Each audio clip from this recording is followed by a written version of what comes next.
വേണ്ടമേ Maggi. ആ പിന്നെ എൻ്റെ മണി സ്പൂൺ എന്ത് എങ്ങനെയാണോ വരുന്നത്?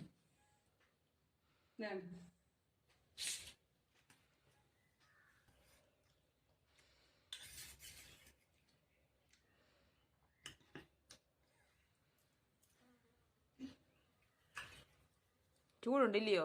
ഇച്ചിരി ആറട്ടെ.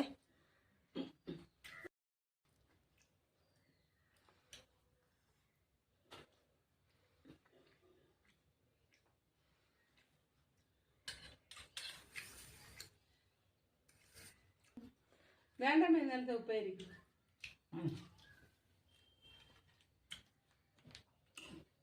വിളക്കട്ടെ? ആ വെച്ചോ, കഴിച്ചിട്ട് കഴിച്ചാൽ മതി. ആഹാ മിടുക്കിയാണല്ലോ, മൊത്തം കഴിച്ചല്ലോ. എനിക്കിത് മാങ്ങ ഇഷ്ടമാണ്. വേണോ ഇച്ചിരൂടെ? ഇച്ചിരൂടെ വേണോ അമ്മേ? ഇച്ചിരൂടെ വേണോ? ഉപ്പേരി മതി. മതിയോ? ഉപ്പേരി കൊള്ളാവോ അമ്മൂമ്മേ? ഒത്തിട്ടുണ്ട്.